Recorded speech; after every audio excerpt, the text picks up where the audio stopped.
Hit the sirens, everyone, and welcome to a very special emergency broadcast edition of The Explainer. We are fully interrupting your regularly scheduled programming today because, frankly, the sheer volume of absolute madness hitting the General Hospital universe in Port Charles this May sweeps month is completely off the charts. I'm your host, and today we're putting on our best tabloid reporter hats to break down the most explosive, jaw-dropping scoops currently hitting the streets. I mean, just look at what we're dealing with today. A presumed dead son miraculously walking back from the grave, a local college student deciding to play rogue WSB spy, and a highly compromising bedroom door getting kicked in by federal agents. You literally cannot make this stuff up. Well, unless you live in Port Charles, of course. We've got secret island fortresses, evil twins, and corporate blackmail all colliding at the exact same time. Consider this explainer your exclusive VIP all-access pass to the Port Charles rumor mill. We're gonna map out exactly who is backstabbing who is sleeping with who, and who is about to lose their entire empire. We have zero time to waste, so let's jump right into our first unbelievable headline. All right, Section 1, Back from the Dead, the Corinthos Miracle. Okay, picture this. We're at Pizzullo's up in Rochester. The tension in the room is suffocating. Rick Lansing is doing his usual toxic whispering. And boom, the door bursts open. It's Jason Morgan. He has literally just broken out of a maximum security WSB black site in Jakarta. He is battered, bleeding, and looks like he fought his way out of a concrete bunker with his bare hands. But Stone Cold ignores the entire room and locks eyes directly with Sonny. And then he drops the absolute bombshell of the decade. Morgan Corinthos is alive. I'm gonna give you a second to just let that sink in. Can you even believe it? The son we all watched die in a devastating car bomb, a bomb that was meant for Julian Jerome, remember, is somehow surviving. It's the tragic, defining loss that completely shattered Sonny and Carly's marriage. And now, Jason is standing there saying the boy is alive. But because this is Port Charles, there is a massive catch. Because of course, Morgan isn't exactly sipping margaritas on a beach somewhere. He's being held captive on a heavily fortified secret island by none other than Jen Sidwell. And Sidwell's ransom demands? They aren't about cash. He wants Sonny's entire mob empire. Every drug territory, every shipping route, every single piece of power and legacy Sonny has ever built. It is a sick, twisted game. Sidwell essentially wants Sonny to surrender his life's work to save his son. Which brings us to the ultimate question. Can Sonny and Jason actually take down Sidwell's private island army? Now, Sonny doesn't even hesitate. For him, it's instantly a suicide rescue mission.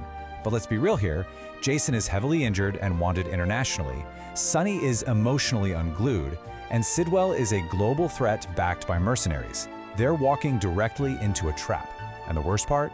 Rick Lansing is just standing in the corner, happily waiting to steal the empire the second they leave. Moving on to Section 2, Evil Twins and Spies, the Apartment Showdown. Let's pivot from mob islands to the absolute mess Josslyn Jax has walked into. She has decided to take on a threat that is way above her pay grade. On one hand, we're looking at the sweet, beloved face of the late cop Nathan West. But on the other hand, we have the ruthless reality of his evil twin, Casius Faison. Josslyn knows he's an imposter, but man, she has completely underestimated how dangerous this guy really is. So how did her little Nancy Drew act go so wrong? Well, step 1, she grills Nathan at the gym about his father, Casius Faison, and she totally catches his mask slipping. Step 2, in a massive betrayal, Britt Westborn, who, to be fair, is being blackmailed for her life-saving medication by Ross Cullum right now, tips off Casius that Josslyn is actually WSB. And step 3, Casius skips the pleasantries and corners Josslyn right inside her own apartment. To put this in perspective, Josslyn's life right now is maybe 15% normal college drama and a whopping 85% actively hunting a sociopathic Faison twin.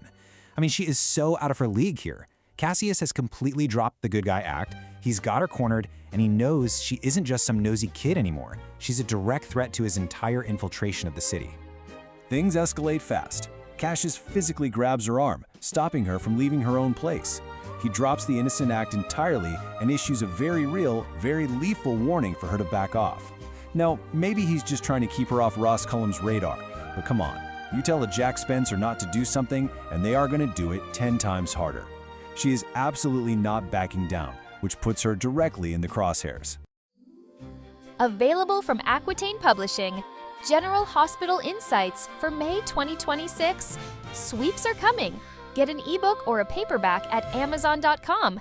Link in the description. Which brings us to Section 3. Caught in the Act. Carly's Bedroom Disaster. Oh, you're going to want popcorn for this one, because Carly's love life has officially spiraled into an international incident. Let's walk through this timeline.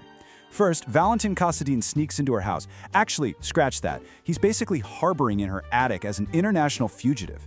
They have this intense, unresolved argument that leads straight to the bedroom. Second, Jack Brennan, the federal WSB agent Carly is actually dating, walks into her kitchen and spots 2 telltale wine glasses on the counter. And finally, Brennan doesn't even hesitate. He storms right upstairs toward her bedroom door. Carly's baseline stress level over local mob drama is usually through the roof anyway, but right now, she is literally harboring an international fugitive upstairs while her federal agent boyfriend kicks her door in. The sheer panic we're looking at is unprecedented. So here's the million-dollar question. Does Brendan bust them both on the spot? Or does this play out with classic soap opera stealth logic, where Valentine somehow slips out a window and escapes to France to save Anna Devon from that secret clinic? If Brendan catches them, it ignites a full-blown legal and personal war. Carly's luck might finally be running out. Let's look at Section 4, a cold political takedown, Michael's ruthless scheme. You think the mob is ruthless? Michael Corinthos is going full corporate shark right now. No physical force needed, he is trading family loyalty for an incredibly calculated, behind-the-scenes plot to completely destroy Willow's congressional career. The wild thing is, he doesn't even need real evidence of wrongdoing. He's relying entirely on optics and public perception to ruin her influence, all just to get the upper hand in a potential custody battle. Here is the step-by-step of this incredibly cold plan. Step 1. He wants to manufacture a fake affair between Willow and Chase, literally creating a public scandal out of thin air. Step 2. Use that PR nightmare to sabotage Willow's political seats so she loses all her power. And Step 3, and honestly this is where it gets really dark, just completely ignore the fact that he is using Brooklyn as collateral damage to get what he wants. But it's the collateral damage here that's just, oof, it's brutal. Brooklyn is happily married, building a family, and trying to secure a foster baby adoption. Michael's entire plot relies on making her world vulnerable. Innocent bystanders are getting dragged through the mud just so Michael can secure a win. It really makes you wonder how far his own morality has completely deteriorated, right? And finally, Section 5, the Sweeps Month cliffhanger. Nobody is safe. Okay, stepping back and looking at the big picture, the sheer volume of impending chaos is just staggering. If there's one thing you should take away from this explainer, it's this. In Port Charles, every single choice carries a cost, and secrets absolutely refuse to stay buried. Between secret island fortresses holding presumed dead sons, evil twins dropping their masks, and federal agents busting down bedroom doors, this May is guaranteed to be explosive. So I gotta leave you with this final provocative question. Who will actually survive the fallout when all of these storylines finally collide?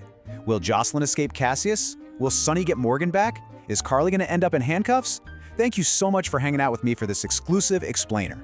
Keep your eyes peeled, stay safe out there in Port Charles, and I'll catch you next time when the dust finally settles, if it ever does.